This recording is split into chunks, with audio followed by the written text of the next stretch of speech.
Hey everybody, Craig O'Boyle here with ChatSOB for episode 2. Starting off with apparently performance issues, our computer is telling us here.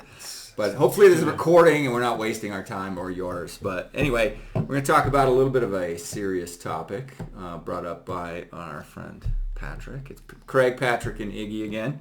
Why don't you tell us what the topic is going to be, Patrick? Sure. So the thought process is what preluded to the tale of two fathers is you two are fathers, right? And you're a new father, and that comes with a lot of responsibilities. You've got a son, and your story is interesting on two sides because first, your father, from a talk we had, was spaced between you and your siblings, right? You were the youngest. By far, but then there was a pretty big gap there. And then you have also had a child later, and there's a gap there as well. So I figured, I'm sure we'll bring some comedy into this as we always do. However, I just think there's this great thing with you guys just being able to raise children. You guys are great guys, and you being new will bring some great stuff. You being seasoned, and now with a child that's later in life, and you being raised later in life by your father. So I just want to touch on that because our conversation, as many, started at the bar, and I thought a lot of people would find this interesting and probably could live or relive their own stuff through this, right? I think a little bit of this also comes from, every time I've got a couple of beers in me and you're around, I start giving you a hard time and saying your clock is ticking, Muldoon. Although Robert De Niro, who's like almost 80 just had a kid, so I guess plenty of time. Apparently, you're fine. You can plenty of time. You can have a kid whenever you want. You know? I'm gonna start in 5 years. The question, of course, is when I grow up. Yeah, right. Well, we'll see. You're doomed then. The question then really becomes at what point is too far for the benefit of the kid. That's a different story. But yeah. So, I guess I'll just introduce this for the thing. As you mentioned, my dad had his first child at 18 and had me about the age I am now. So the gap between me and my sister is nearly 30 years. Right, and that's my oldest sister. I have other siblings as well, but they were all actually much closer together. I was the child of my dad's third marriage, and they had been married 11 years before I came along. Didn't even think they could have kids. And I've always said that I surprise. Yeah, pretty much, right.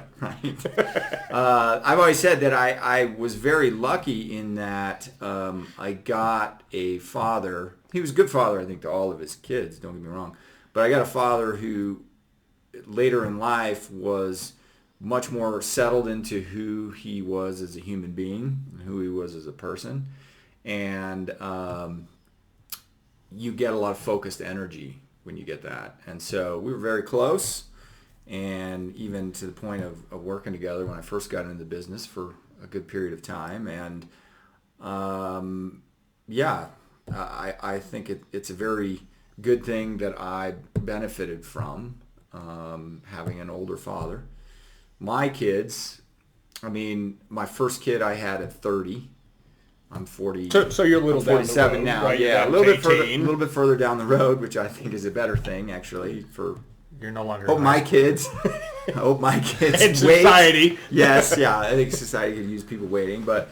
My first at 30 and 32, and I thought I was done, and then it's kind of a long story how I got to it, but we ended up deciding to have a third, and I had my third at 40, and I can tell a difference in one being what I call a broken-in father, right?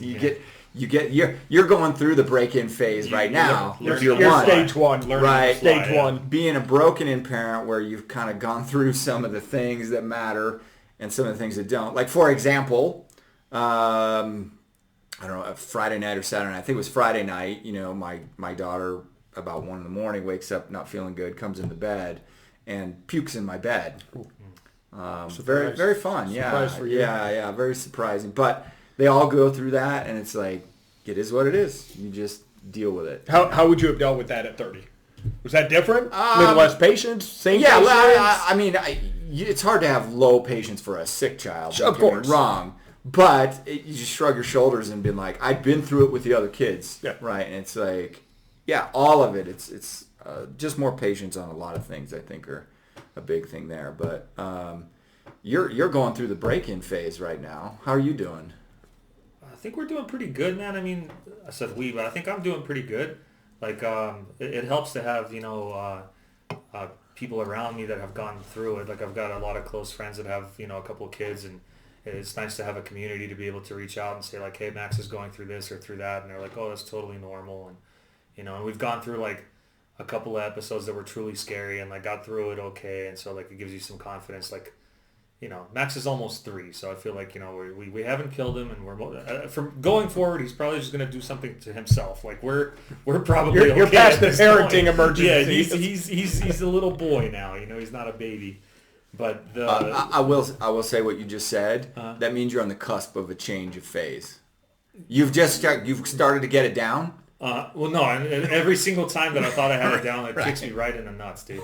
And so, like, we're at that change of phase now where, like, the kid is literally about to start riding a bicycle, and, like, our injuries are going to now go from, like, accidentally falling off the couch to, like, potentially falling into the bowl of the skate park. So, like, it's the stakes are up. It's kind of cool. But at the same time, it's like, it's awesome to see him turning into the little person that he is, and, like, just seeing, like, his ambitions and, like, what he wants to do. And he's going through this, I don't know if it's a phase or what, but, like, for the last couple of weeks, like, he needs everything. He doesn't want anything. He needs to go to the zoo. He needs to go for a ride. He needs to go to the park. Papa, I need the bicycle. So it's just so cool to see him, like, super assertive and stuff. Like, growing up, I wasn't like that. I wasn't, like, as assertive. I was much more, like, shy. And just seeing... you seem like a wallflower. Yeah. I was just thinking that. Well, I don't know if that's sarcasm or not. Dude, it's so funny. Like, I mean, you're so quiet and laid back and reserved with your opinions. For sure. No, I mean, it was a debate. Your dad like? It was a debate whether we should have you on ChatSOB right. as a host because you're so quiet and reserved. Do you see similarities between your dad raising you and you? Like, are you taking stuff downhill from there? Good and bad, up and down. What do you think? Man, my dad wasn't really there. Like, I mean, he was part of my childhood until I was, like, maybe 4 or 5. Okay. And then my parents got divorced, and so after that it was like I got to do a lot of really cool things with my dad because I got to see him, like, periodically, like, maybe every week or couple of weeks or something like that. And so, like, I think what I got to take away from my childhood is, like, every time with my dad is, like, somehow special because it was, like, limited, right? And so what I'm trying to take away with Max, man, and this is something that's, like, definitely reflecting on my work in real estate specifically, is, like, how do I balance this with, like, being present for my kid's childhood? Because, until Max was born 3 years ago, almost, like, for me it was like go, 50, 60 transactions a year or whatever, build a brokerage, like, get as many agents as we can, like, hashtag hustle. Like, I look at some of my posts from 5 years ago and I want to fucking shoot myself in the face. But that's part of growth. That's part of growth. That's it's like you look back at it, and I'm not, like, knocking work ethic by any means, but I'm just saying, like, priorities shift, right? And so Max has instilled in me, like, a sense of urgency I've never had before. Not like, I don't know, if you guys have done deals with me, like, I don't generally miss deadlines or whatever. Like, that sense of urgency but is now good. You do all the time. But now I'm like, now MEC stands Throwing for... him off there. Max did something. I don't know what that would stand for as an acronym in the contract, but Max elected contract date. It just changes your priorities as far as, like, how do I do what I do that I've dedicated 10 years of my life to this. Like, I don't want to jeopardize what I've done, but how do I do it in such a way where I don't put my family second?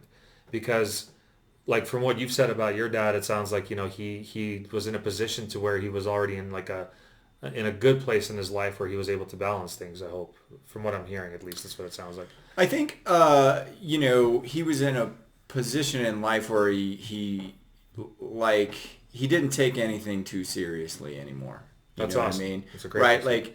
Like, and what age is he at this point that you are cognizant of that? Like, you reflect backwards. How old is he and how old are you? Well, so my father lived till he was 72 years old. Okay. And, when you start being able to look back and analyze things, I think you're probably starting to pick up on things when you're 10. So at 10, you're like, I don't think at 10 I got it, but when I look back and I start to reflect on these things, it's probably from memories of that period of time. But, he wasn't in a place in life where, finances didn't matter or having to go to work didn't matter or anything like that. It's just, it's keeping it in perspective and be like, understanding I know how to support this family by showing up every day and working hard, but at the same time not overemphasize it to the neglect of time with family and what's important and stuff like that. That's more mature. Yeah. I wouldn't say that's like an easy balance to strike either. I mean, I don't want to like poke fun at anybody, but I see a lot of examples in this business and with myself recently, like in the last year, taking Max to work with me because, buyers have to see houses. The market's urgent. The situation for buyers, to this day and for like the last 3 or 4 years has been really urgent. If a house hits the market, you better be there. And so just like, I guess my project now is like, how do I, Max likes it. He has fun with it, but I don't want to take him on a dozen showings a day. He's not going to like that. A showing here, a showing there, little like showing them people, exposure to the industry. Like that's cool. But, dragging your 3-year-old on an 8-hour workday, that doesn't seem cool to me. So just learning how to balance that with, does your wife work? Right now she sort of, we have an Airbnb that Andy takes care of. But as far as like a, full-time type of like 9 to 5 type of job, she doesn't have one right now. Okay. So she has flexibility in her schedule to be. She does. And it's worked out. Like before Max was born, Andy was a transaction coordinator. A lot of you guys that are watching this know exactly what that means. But basically, the person shuffling all the paperwork between realtors that, the detail-oriented stuff that agents don't necessarily want to do all the time.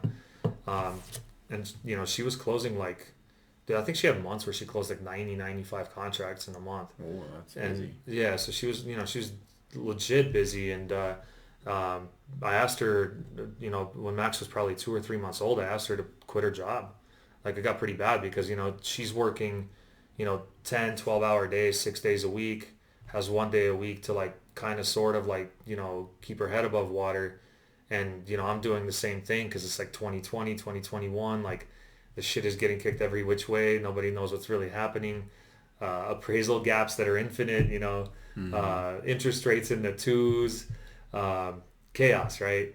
And so at that point, I asked her very firmly, I said, like, this isn't working. Like, both of us are getting crushed. Meanwhile, we have this like 3-month-old that like needs our attention, and sure, like my, grandparents can raise him, babysitters can raise him, but like for what, right? Yeah. Like I want to be there for him. And so she quit her job at that point, started taking care of the Airbnb.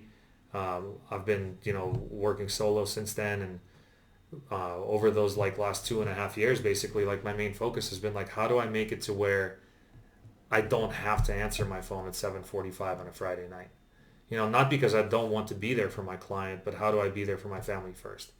And it's not been an easy like transition for me at all because like, 5, 6, 7 years ago, it doesn't matter where I'm at, who I'm with, that phone rings, it's a client, I'm going to get it. And so to change that mindset from like, again, not blowing off clients, but to be able to delegate it in such a way where, all the things happen, but my kid doesn't have to worry about my phone ringing. Right. It's a teeter-totter balance. Yeah. I'm lucky in that, prior to having kids, my wife was a teacher and we kind of made that decision that she wasn't going to do that when we had kids. And so very much I've always had the support with the kids at home. But in the same vein, right, it's why I moved to sort of some team model in my business. The hard part is, if you're going to go that route, is deciding I think all of us who run companies at some level are control freaky, right? Like I'm going to do it this way and it's right. And making that choice to say, okay, I'm going to hand off some stuff because the payoff is going to be twofold, hopefully, right? Like there is a little bit more positive benefit to the client, right? When they have, sort of people focused on verticals in the transaction, and the time freedom by handing stuff off.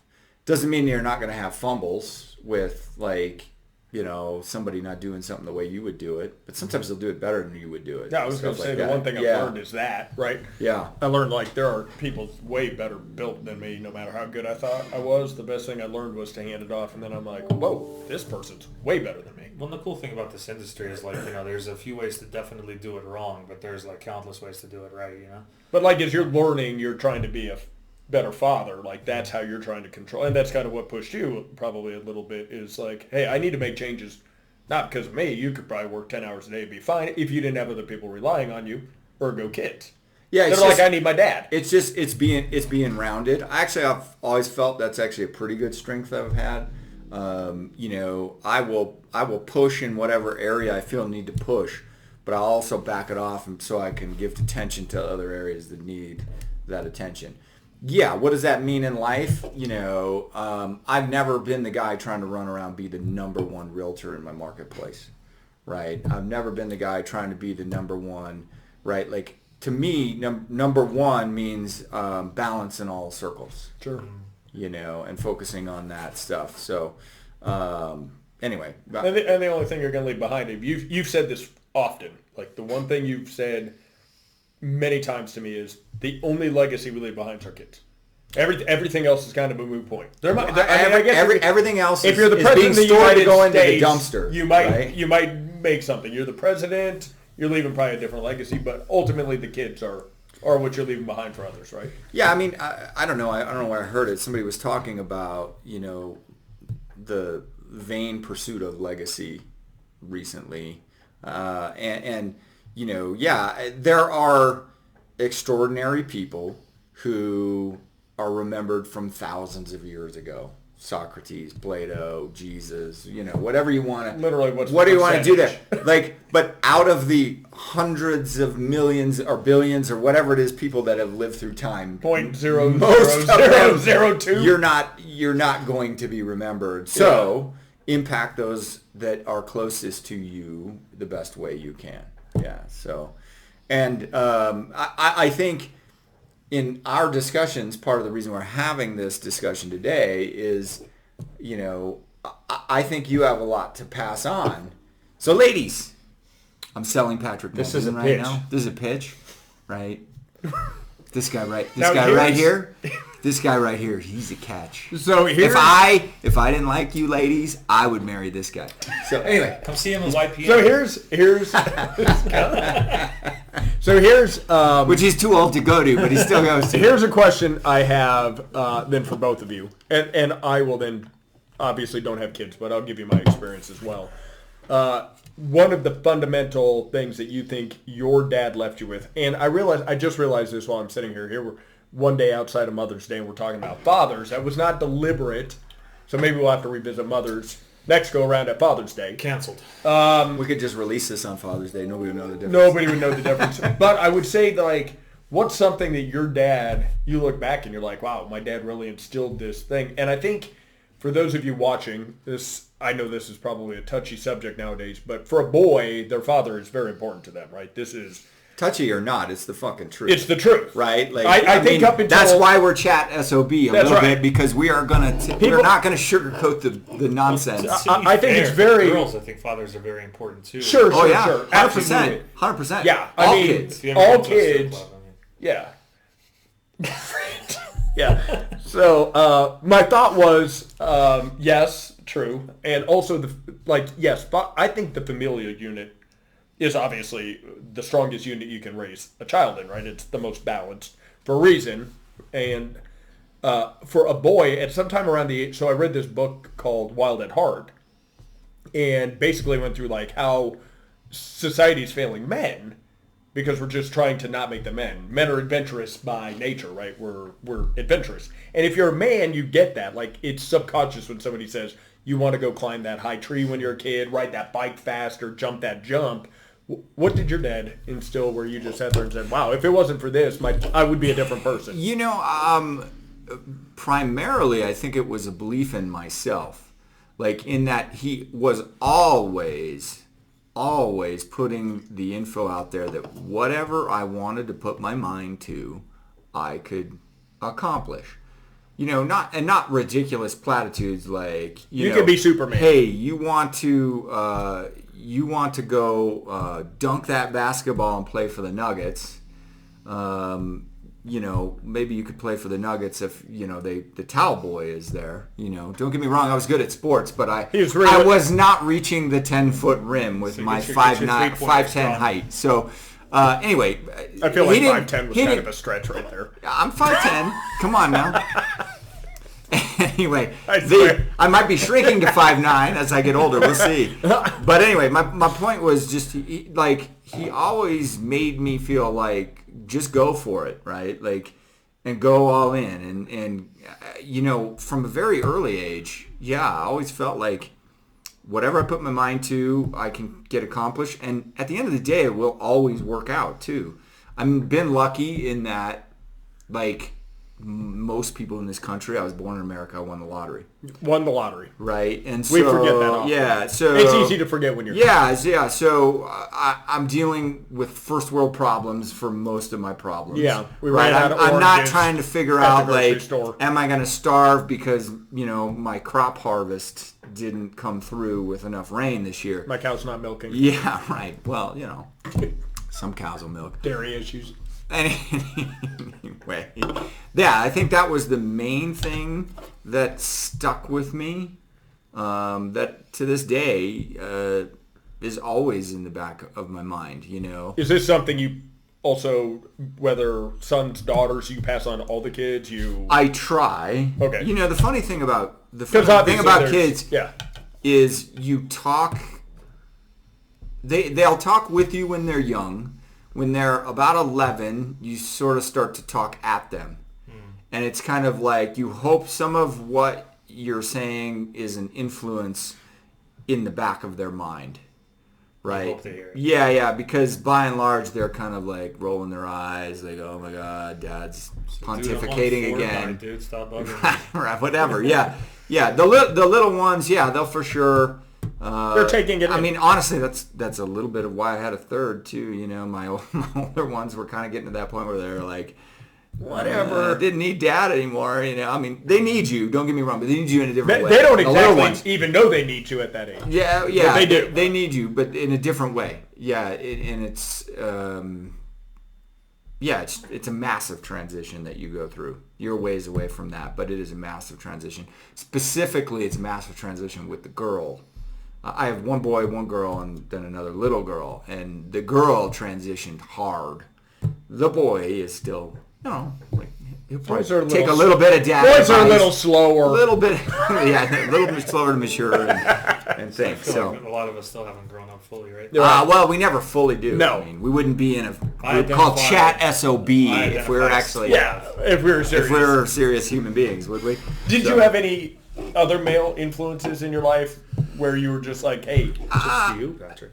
Yeah, Until recent we just history look when up we to met. Muldoon. No, I mean, and the reason not I at asked the is level. I did. Not at the level of my dad. My dad and I were definitely best friends. Yeah. It's. I guess I'll throw it out here. It's not a story I tell all the time, but my dad passed away at our wedding. Yeah, we had a very small wedding. Oh, end of the wedding, went upstairs, boom, heart attack. But the interesting thing about that, I don't tell that for sympathy or anything like that. I have always looked on the situation as if you could plan the day you're going to die, right? Yeah. Die on a good day. Yeah.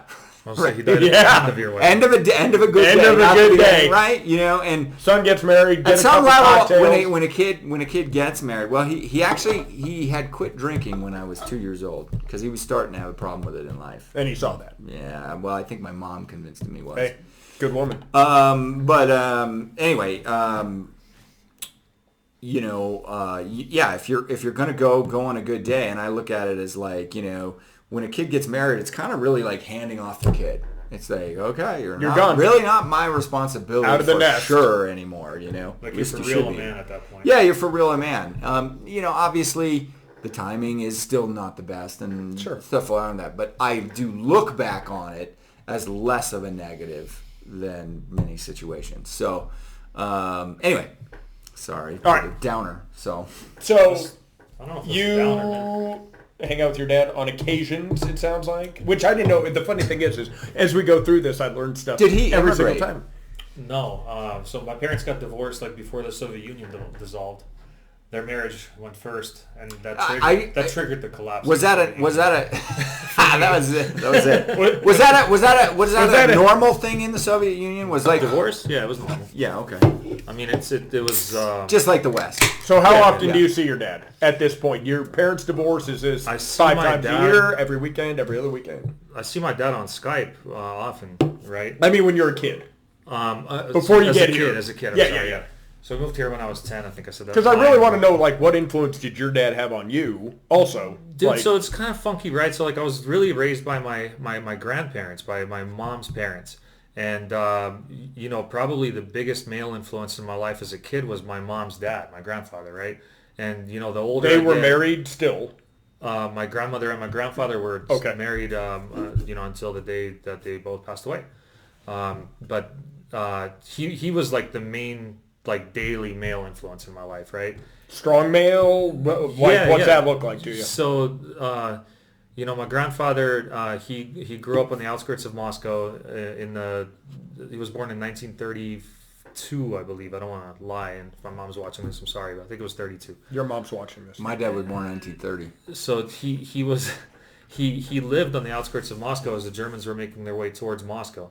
And I remember him telling me stories when I was a kid. I had a bunch of toys, and like life was pretty easy for me as a child. And he would tell me like, that's so awesome. Like we used to play with bomb fragments for toys. It's like, you would find bomb fragments that looked like something. It's like, oh, this one kind of looks like a dog. It's a doggy. And like, because the production line was geared towards so defending the nation, think, isn't it? Yeah, dude. And I mean, that's just how he grew up. And he grew up in a family with a lot of siblings. And his relationship with his mom, from what I understand, was not the best. Like she didn't take great care of him. So he made a move to the university as quickly as he could. He became like an electrical engineer, and the way I remember him, he was just like a very regimented person. Like every morning, man, he would sit down in his retirement. Every morning, he would write out his day. It's like breakfast, watch this TV show. I love it, dude. Like every 15 minutes of his day was accounted for. And I guess maybe that's part of the blessing of like what retirement is, or maybe that's... Did he do that his whole life? Do you know? It probably did. I'm guessing. I don't know. That doesn't like just happen, right? You don't just wake up in retirement. You're like, I'm going to write down the whole my time week. that I knew him, he had this like literally eat lunch, watch this show, play some chess, mess with the cat. Like he had it like written out. Yeah. And I think he did that until like maybe all the way until his death, man. I mean, he died with a clear head. Like he fell and broke his hip and died from an injury like that basically. But he didn't have any issues of like what a lot of people go through later in life. He didn't have any kind of like dementia or Alzheimer's or anything like that. So, but he was like the main influence on me, and like he was the one that started teaching me English. Like he would teach me vocabulary like on flashcards, like index cards or whatever. And he instilled in me that like if you say you're going to be somewhere at noon, like you're an asshole if you're not there at noon. Like that's unacceptable. Like your word is your bond, right? It's real weird being a realtor and abiding by those rules, isn't it? Yeah, show up on time. It's dude. not Appraisals weird too. for me. Me neither. I'm like 15 minutes early every time, right? I wouldn't say I'm there. I'm actually magically, I can tell you to the dot how long it will take to get to any spot in this city. I have to take into account just in case something's an issue, like a traffic jam. We've had to adjust over the last 10 years for sure, too, because like now it's not 15, Thank now you, it's like Google. 22 minutes away because of traffic and all that. But like with my dad, to answer your question, like, I don't really remember him being a part of the household because, by the time my parents got divorced, I want to say I was 4. And so like, those memories just aren't really there as an adult. But my earliest memories with him, like one would be, he's still a pilot. Like he's a hobbyist pilot. He flies like ultralights and like all these little. And how old is he now? My dad is 63 years old. Okay. And still a pilot, still working. He's an airplane mechanic. He works on a fleet of jet aircraft out of the international airport in Riga, Latvia. That's what he does for a living. But like one of my first memories, I remember like my mom and I were walking down through this little town not far from where we lived, and I hear this like tractor engine in the sky, and I'm like, that's either my dad or somebody that knows him. Like not that many people fly ultralights with, like a 60 horsepower engine with a propeller attached to it. And, I ran over to the beach. The thing lands. It's my dad. I'm like, oh, this is awesome. Wow. Like, he wasn't expecting to see me. I wasn't expecting to see him. And, like, that's one of my first memories is, like, my mom was so against it. She's like, how old are you, do you think? At that point, I was probably like 6, Okay. 5 or 6, probably, something like that. But to answer your question without just like rambling off into like daddy issues here, like, Sorry, we all knew. yeah, no, it's not. I don't hide it. Why else were you a stripper? It's this rockin' bod, dude. And plus, I just like when people throw small denomination bills at me. In the form of cash that I can Yeah. convert to silver. Yeah, I launder that shit. Here we go. There you go. Great. Woo! Now I feel right at home. But no, like all my memories with my dad were always like extremely positive, right? Because they were so limited. Like I was always looking forward to seeing him. My grandfather was kind of there for me, but then when we moved here, I got to have a stepdad who was not awesome, and so like I would love to be able to talk about like, oh, my dad did all these amazing things for me, and he was always there for me consistently, but that's just not true. I got kind of the opposite of that. I got a good, from about 9 to 17, 18. I got a good like decade of basically like what not to do, like what not to emulate. And I mean, it's kind of a shitty way to grow up, honestly, because it's a lot harder it's almost like a double negative, like you're, instead of having a positive example, you're just trying to like pick and choose like what not to do as opposed to like how to go. It's like, I don't know, I feel like it's more thinking involved. And so in my case, it was easier not to think but smoke weed instead. But so the contrast was like I always looked up to my pops. Like he showed me that like you can do a lot with your hands. Like he instilled in me the respect for like manual labor. Like I never looked down on that because I could see like, hey, through manual labor you achieve flight. It's not by thinking about shit and like theorizing about it. It's by putting this tube into the other and like arranging all these things in such a way that you get lift. So I got a respect for being able to do stuff, whereas by contrast for my stepdad, I got honestly I don't even know if he's still alive, man, but that dude basically told me cynicism, like why not to do stuff. Would you say you got a massive example though of when you say why not to do stuff, but a massive example and a motivating factor of why to do some things differently in your life? Oh, for sure, man. Yeah. It's absolutely that. Like it's, like with my son, man, there's, they talk about like generational trauma and like legacies of trauma. Right. Which is true. And I mean, I feel like if you do nothing and if you're not cognizant of the fact of like how you're living and what you're doing and how you behave, like you're just going to repeat that. It's the path of least resistance, man. It's like, water finds its own way. So does simple negative behavior. Like it's the easy button. Your kid does something, you yell at him automatically. Mm-hmm. Okay. I'm not saying like I'm like not guilty of that, but I'm saying like to be, conscious of the way you respond, to be, at least at the very least, like reflective at the end of the day as to how your day went and how it could be different or better tomorrow. Rather than just assuming like everything, it's, but yeah, no, I've got some real, what's the right way to put it, man? I don't have a high set of expectations for what I want like to be for Max. I just have I have like a long list of things I want to avoid exposing him to. Yeah, it's interesting that you say that because when you started to talk about that, my grandfather was, I don't have any bad feelings about my grandfather Muldoon. Grandpa Muldoon always treated me very well. But what I didn't realize is he was really bad to my dad and my uncle, who I wouldn't find out till much later in life, right? Because like we all worked together and they would say your grandfather was, he was a son of a bitch. He was The original SOB. the original SOB. And you got a picture like my Uncle John and my dad are both from New York, so my uncle still got that accent. So he's telling me about just how shitty my grandfather was. And I hung out with my grandfather a lot. But what I do remember is, first, he couldn't quit drinking. And he got diabetic. He lost a leg. He then lost another leg. It scared me so bad that I didn't drink till I was 23. You know, and this is, I mean, we're not telling anybody the world. I mean, we're having fun with this. Yeah. But you have to manage this. You got to manage it. Right. And he couldn't, and he was mean to my mom. So my grandpa was really mean to my mom, and I remember that. I think that's the route my dad was going down when he quit. I think him and my mom were having an argument, and he had been drinking. Because I have a memory, he used to take me to the bar, and I'd play on the pool table when I was like 2. I remember that? Right, I do. Crazy. But I think at one point she called him a drunk, and I was like looking down the stairs and said, "Dad, are you drunk?" Ooh. He never touched it again. So he knew. That's kind of what happened with my father, and I'm thinking my dad he may not make it this long. You know how that works, because he already gave us a warning. It's too long. But here's what my dad did. He shares this story with me as his first kid and his son.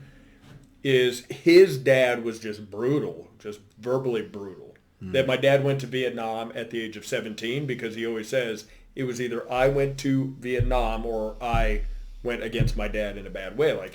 So like he volunteered to go. He volunteered Got at it. 17, and Grandma Muldoon lied about his age, and next thing you know, he's fighting a war just to avoid the conflict at home. Yeah. But What a choice. he tells this story all the time where I was in a fishing store with him. We were going fishing together. I don't remember this. I was 3 years old. And they always say, like you were talking about the trauma, right? They always say that abuse takes a generation to go away. So my grandfather was abusive. My dad had to deal with that. And then my dad had a decision to make. Am I going to be like my father? Or am I going to let that change me to be where it was? So he tells this story. It was obviously very monumental in his life because he tells it frequently as if in this moment, had I made a different decision, I would have been a different person. And I think we've all had that situation where you're like, this one moment changed my life, and this changed his life. I don't have any siblings. We're at the fishing store. He's obviously going to take me fishing. He's a big fisherman. He loves to fish to this day. And he buys me this reel for my first fishing pole, and I drop it and I break it before we even pay. And he said, and he tells me this, he says, Patrick, in that moment, I had two options. I could be my father, or I could be somebody different. He said, so I take you at 3 up to the front counter, and I said, how much is it to fix this? And the guy's like, 50 cents. Mm-hmm. He said, and I almost lost my mind over 50 cents because that's what my dad would have done to me. So for me, my father has constantly, I'm guessing if he were here now, he's constantly battled the demons of what his father did and made very good choices down the road to be like, I'm not going to be that guy. The thing that's so philosophically crazy to me in this topic is my dad would not be who my dad is without that. Of course. And I would not be who I am without him. So you look at it, I'm like, I don't know if I would change my grandfather's behavior towards my dad because I wouldn't have the dad that I have who made me me without that linear. It's like the butterfly effect. It's the butterfly effect. And it's crazy. So the reason I had asked about other male influences is I grew up in Arendelle, and I had some very similar personalities that molded me. Down the street was Carl Tant. He worked on cars. He was a very strong male role model. Then put it up, and Bob Labrie, which was my dad's attorney. And I just remember this story, like my dad was pretty hard on me as far as like you weren't going to get it's not like today. You don't just get a compliment to get a compliment, right? Like if you did a shitty job, you knew about it. If you did a good job and the compliment came, it was legitimately because you did a good job. There was no fluff at that time for me. You mean there was no participation? You did not get a blue trophy if it was shift. So Carl Tant would always come up and help us work on vehicles. And so I was welding this truck together, my Scout that I still own. And he says, I said, Mr. Tant, how's this look? And he looks at it and he says, oh, wait a minute. Sorry, did I hit something stupid? I think we're still good. Yeah, I think no, I was trying to, your thing's beeping, so I'll edit this out. Just close all the windows. No, I was just trying to close Outlook. Close all windows. Oh, don't close this window. Yeah, got it. Yeah. Anyway, I'll edit that out. Keep going. You can hit the bottom. Either way, so Carl Tant comes up. He looks at these welds. He's like, those welds are amazing. Top right. You could have closed it at the top right. You just missed it. It's because you had too much. I might add a beer or two. Whatever. So he comes over with this hammer, and he says, those welds look pretty good, and he hits them, and they all break. Oh. And he's like, I mean, is this how you want to put your truck together? I was like, no. He's like, well, why don't I show you how to do it? So he's always very hard on me. But then one day I just remembered, like, when I borrowed a tool, he taught me that you never borrow a tool. You can't either A, replace, or B, buy and get him a new one, or C, return perfectly. So, like, I borrowed. He sounds like he's right out of that Clint Eastwood movie. Dude, for real. Gran Like, Torino. Mr. Tant that was a flipping great That's movie. how this, Mr. Tant's this guy, right? I borrowed this Milwaukee 4.5-inch grinder. I chipped the cord. I go over to, Kenny and I go over, and we put a, like, new plug on it, and I take it back to him, and I'm like, Mr. Tant, here's your tool. And he's like, that ain't my tool. and I'm like, I'm confused, because I thought he was confused himself. So I'm like, no, this is the one I borrowed the other day, like, all serious. And he's like... Because he forgot to mention something important. I said, I went to Home Depot, and I got this plug because I nicked it. And he's like, yeah, my tool had a brand new cord on that. I was like, no, this same tool. He's like, that ain't my tool. That's your tool. My tool's sitting down at the Milwaukee dealership. Right. And it's a 12 amp, right? And I don't think kids get that. I don't think boys get that lesson now because we're, like, I think there's a man problem. We've been beat up. And that's why I think it's so important, you guys as fathers who raised us. There's ways and there's good things, like, you know, this coming weekend, my son, by the way, if you guys have nothing going on, we would love to have you. My son's doing his Eagle project for Scouts, yeah. You know. And Eagles Eagles as high as you can go. That's that final step before Boy Scouts, right? He's out at school in the woods. He's building this basically stairway and stuff like that. And so if you want to come be laborers, Saturday. Iggy just got done saying he's a laborer. You could introduce your little man to Scouts. There you go. Scouts is pretty great. You should do Scouts. I will admit, I was kicked out of Cub Scouts. What'd you do? I don't know. That's probably some SOB. You know, even a little love to kid. hear the story of how you get kicked out of Boy Scouts. I'm sure I had no way to calm down. My parents were den parents. That's who my parents were. What's a den parent? They, like, you create the den, and that's where all the kids go. My to do all the projects. My parents, I was a free range child. I wore the key to school, you know, and my parents would, like, the original latchkey kid. Like, see you later in the morning, and then they'd be home at 7. Right? Yep. And everything in between was my time. It's so funny. That was my entire childhood, and I love that fact. The funny thing is, we were talking about being late, and so when we changed the subject. Don't get off. No, it's not. It's another my dad's story on who I am, is because he would say dinner's at 6:30. I could do whatever I wanted during the summer till 6:30. So I'd, like, show up, it'd be 6:32, and he would just simply do this. It's like, what time is it? I'm like, 6:30. He's like, what time is it on this clock? I'm like, 6:32. He's like, what's that mean? I was like, I'm grounded for 2 days. He's like, yeah. You know what that means? Be early or be grounded. And so, like, my whole life, I missed complete days by minutes. I was such an idiot. To think that through. 2 minutes late, I lose 2 days. Like, it took me a long time to grasp time and grounding. And I'm never late now. I will say my dad came from an environment. He was one of 9, but it's interesting you tell his story because he did it. He went a different way. Now, his dad had a boxing ring in the basement. And if you were late or you did something wrong, you went in the boxing ring with him. That is freaking... What was the minimum age there? So my dad's theory was, if I'm going to be 5 minutes late, I might as well be 3 hours late. Yeah, because you're buying yourself a whooping either way. The punishment's the same. Punishment. Yeah. So, I don't mean to say that... I didn't know my grandpa really well. I met him a few times, but, man, he had a crazy eye. He was in New Mexico. He was driving with another guy, and a stray hunter's bullet went in the car window and hit him in the head. Shit. Basically ruined the rest of his life, right? Like, he was kind of in a home, in a hospital and stuff. So by the time I came around, that's the state he was in and stuff like that. But I didn't know him enough to say, I don't think he and my dad were terribly close because he was a little more on the strict side, and my dad was definitely more of a free range kind of a guy, like, you know, left home, you know, that was graduated school kind of thing. But anyway, so you can choose to follow the rules, or you could choose to say, well, fuck it, I'm fucked anyway. Yeah, if I got, my dad would say, if you get 2 C's, you're granted for a semester, or a quarter till my next report card. And to this day, he's like, how many quarters did you spend grounded? I'm like, I'm pretty sure maybe my parents never looked at my report cards. I was just like, man, this sucks. But I mean, he obviously, I feel like he raised good kids. I commend my father. I will commend your father because yes, I have plenty of time chatting with you, and you folks may or may not know him, but this is a pretty impressive human being.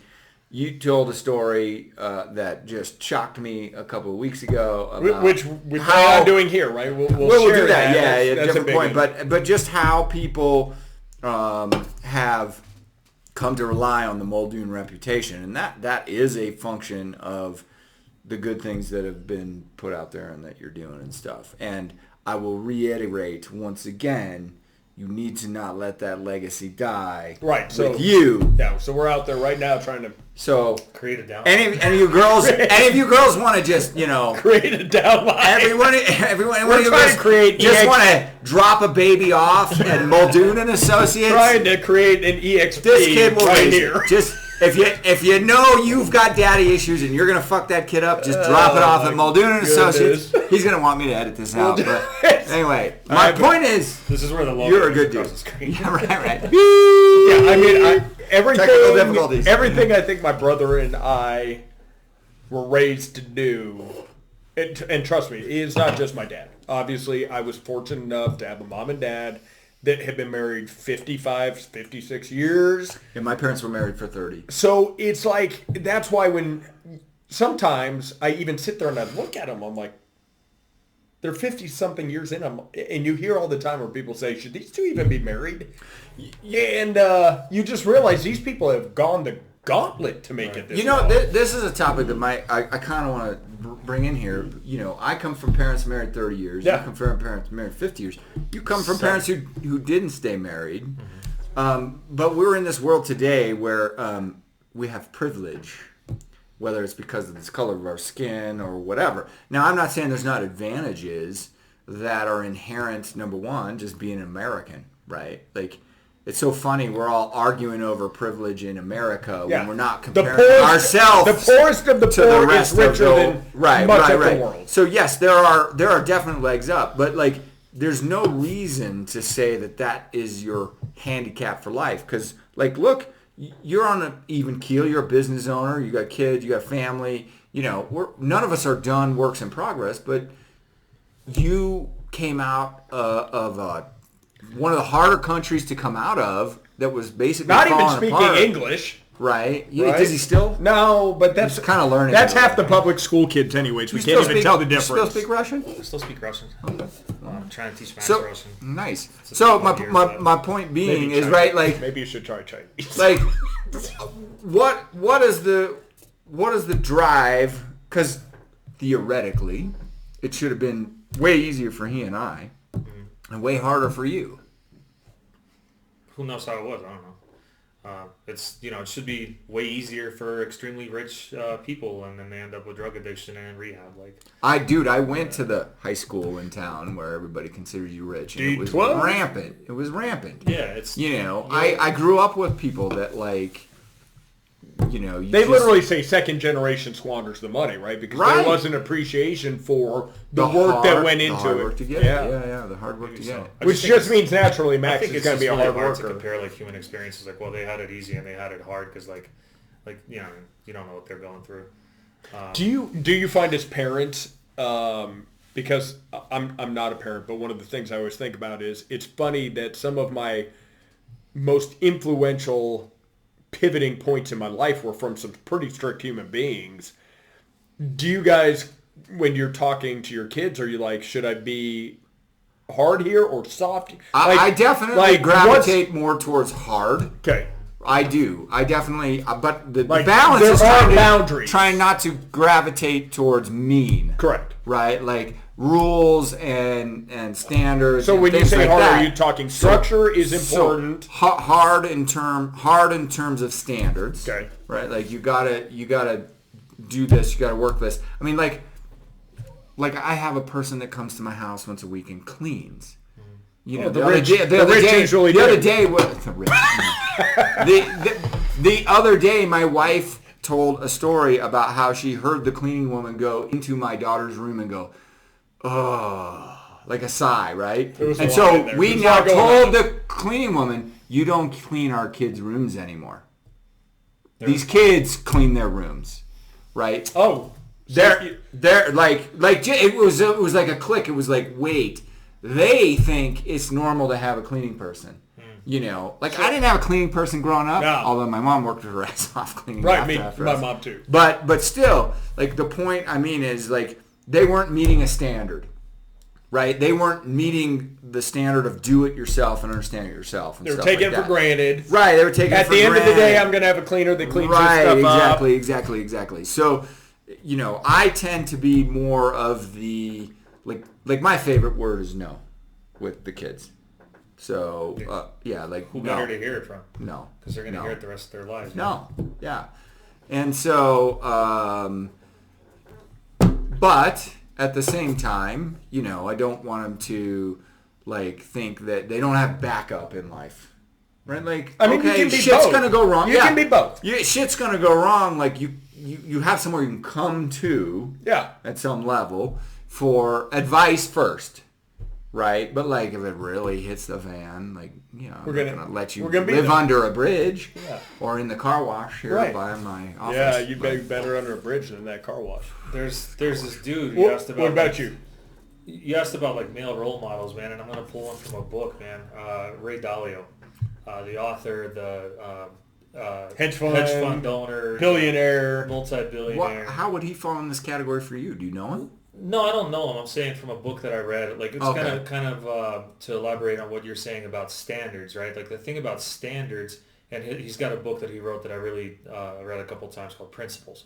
So principles are, you know, things you live by, right? And the thing about principles is that once you have your principles established, like there's no need to jump in between concepts or ideas or think about it even, because if you have an established principle, it is what it is. Like this is my boundary, and so. It's like your own set of truths, so you never have to lie, right?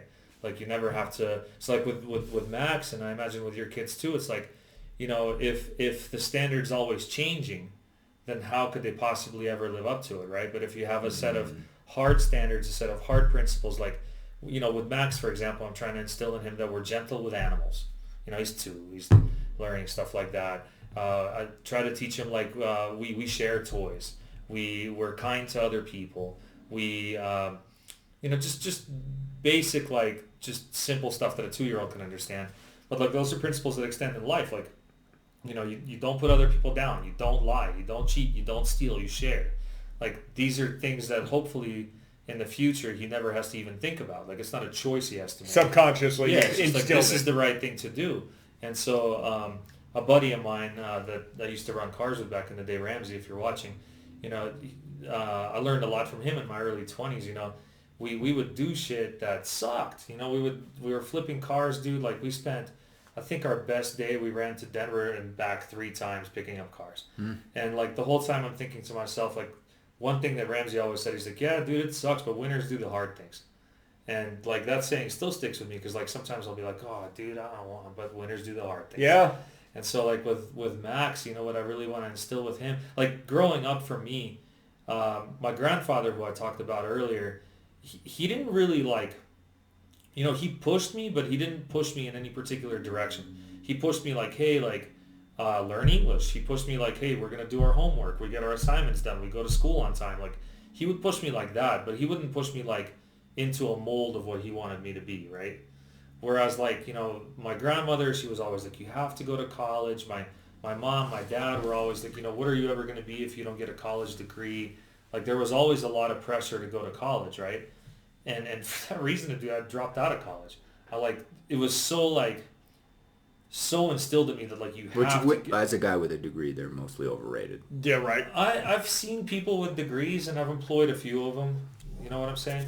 There's book smart. Right? And I'm not you need it. Don't get me wrong. I'm not shitting on degrees. I'm just saying that 26% of you use it for what you intended to use it for. Right, exactly. The other 74% of you have student loans and other jobs, and that's fine. But what I'm saying is like, so... No, that blows. I hope you can pay that off. my great-grandparents on my mom's side were surgeons. My grandfather's an electrical engineer. My grandmother was a librarian. My other grandmother was a nurse. And then my dad's dad was a truck driver. So I guess he's like the one that didn't get the highest education.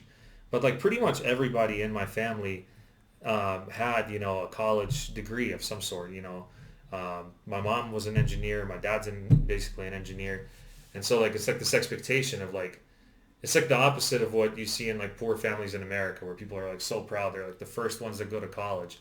I'm like the opposite. I'm like, I'm the first one to not go to college. Like, and I went to college and I never did finish it. But I guess what I'm leading to with that with Max is like, I feel like that pressure of like, you have to fit this mold. This is the path you have to take. And like, maybe in a communist country, like that is the path you had to take. Like, those were your options. You get your education, you get your job, you get your housing assigned to you. That is the path you take in that system. I feel like in this system, dude, if you want to go to college and you want to learn for shit, get your doctorate for all I care. But like, do it for the love and the passion of it. Do it for yourself, right? Yeah, actually, I think that's the most important thing. If you are going to do it, it's for a passion. Yeah, like I see people that are, I'm trying to think of the dude now. Somebody I saw in the news the other day, but like, successful adults, in their 30s, 40s, 50s that go back to school and get a degree. I saw that. I know what you're talking about. I don't know who it was, but I did see that. Like, that's cool. If that's a box that is like, that you need checked in order for it to like satisfy some like inner need of yours, like by all means, like I'm not trying to knock school, but what I'm trying to instill in Max is like, dude, you pick your path. Like if your passion is, I don't know, whatever it is, dude. If you're cleaning office buildings, if you're you could be the best office cleaner in the world. You could be a millionaire. You could be a millionaire. Yeah. Yeah, my dad would always sit there and say, like, countless to this day, we will be sitting around, he'll say, I want you to think smarter, not hard. Like, I want you to be smarter, don't work harder. Like, how do we streamline this process? Since I was a kid, he'd ask me that. He'd be like, so how do we do this smarter, not harder? Mowing yards. Why are we mowing yards in 6 different neighborhoods when we can do 6 yards in one neighborhood?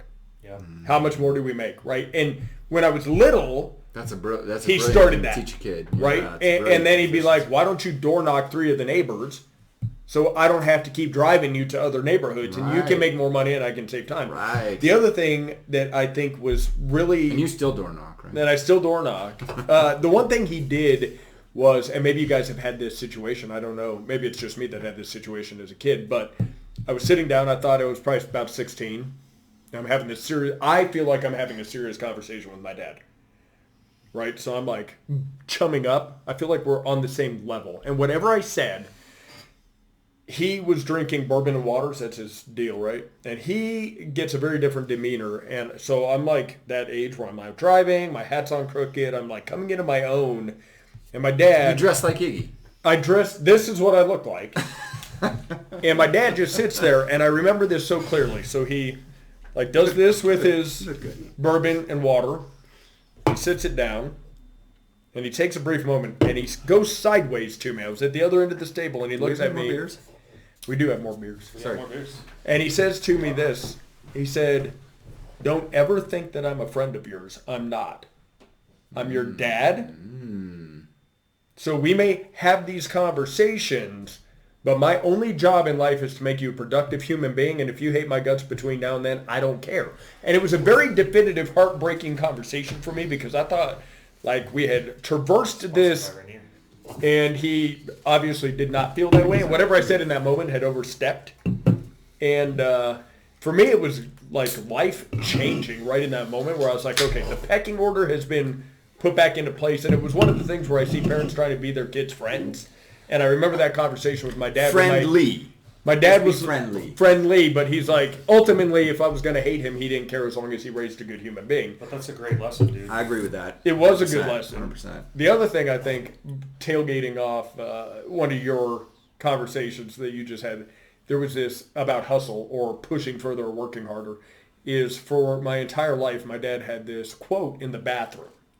So when you would go to the bathroom as a man, don't piss on the seat. The quote was like right here, quote. Right, like right here. And I had probably read this quote throughout my whole life like 5,000 times, but for some reason, This day, it's stuck. How I go into the bathroom, and then I look at this quote, and I read it. It's not as big as you think it is.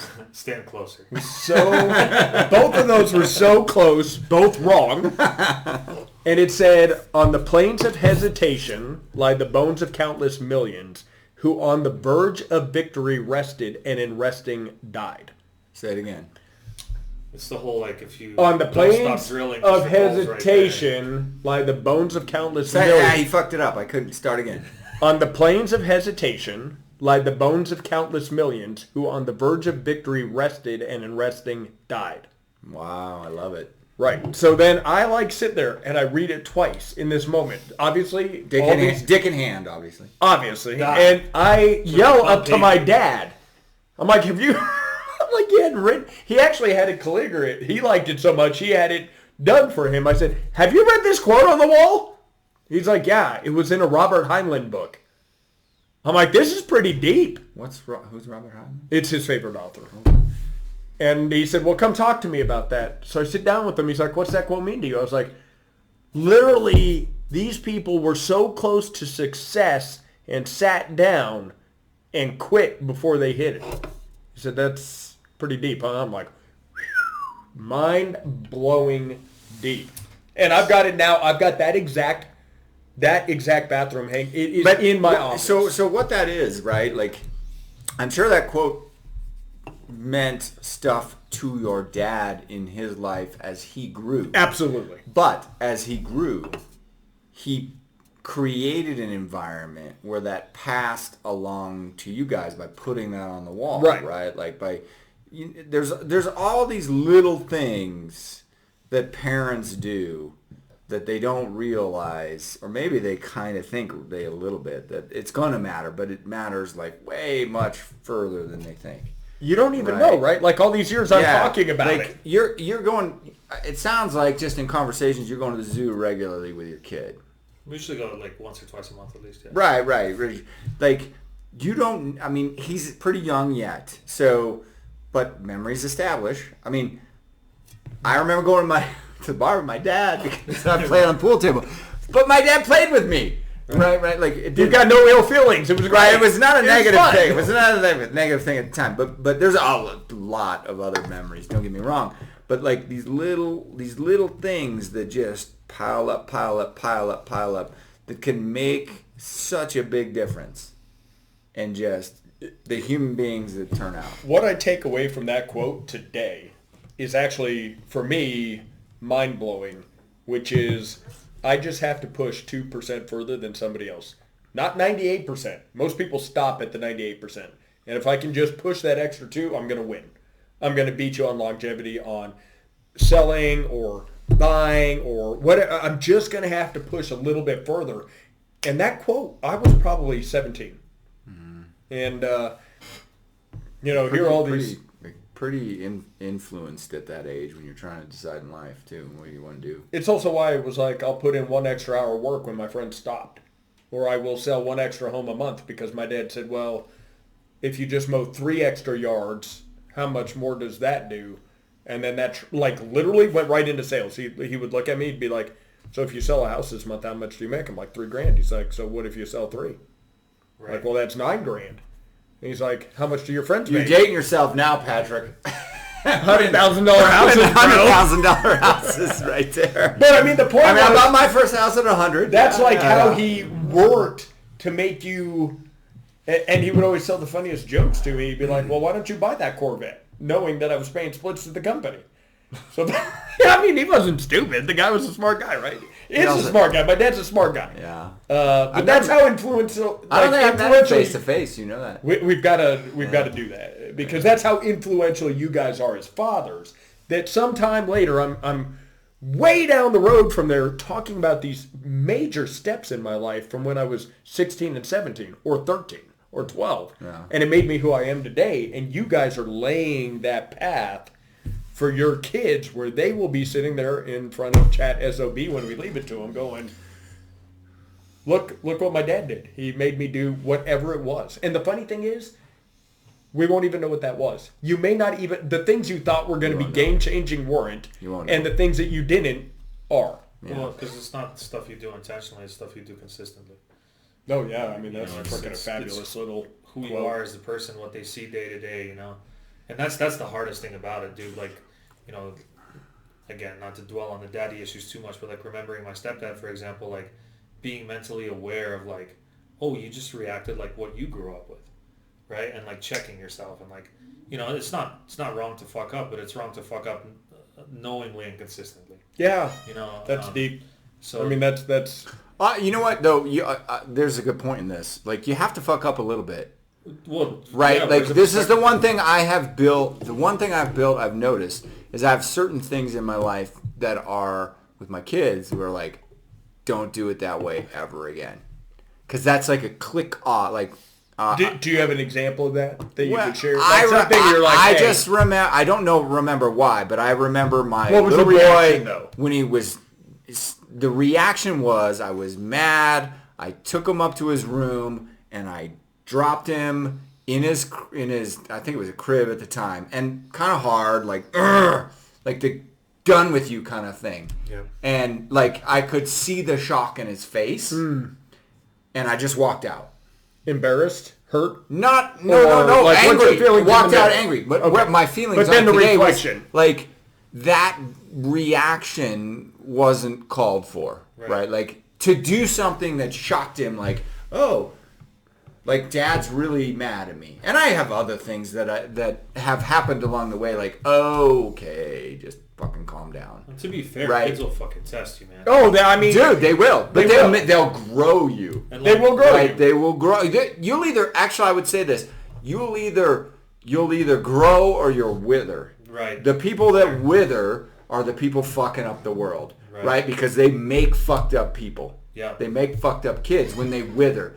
Yeah. You don't do it right all the time, but you grow when you do it wrong, and you build them up next time in a way or with the right things or whatever. It's when you're not growing and you're just always and hammering on them and beating them down and stuff like that. You're taking out your frustration on your kid. Like, that's terrible. I think one of the quotes that I love a lot about, and we'll visit moms now. I think we're going to have to. But one of the things I love is... Should we do this? We're getting a little lengthy. We'll wrap it up right here. Okay. I think moms should visit you.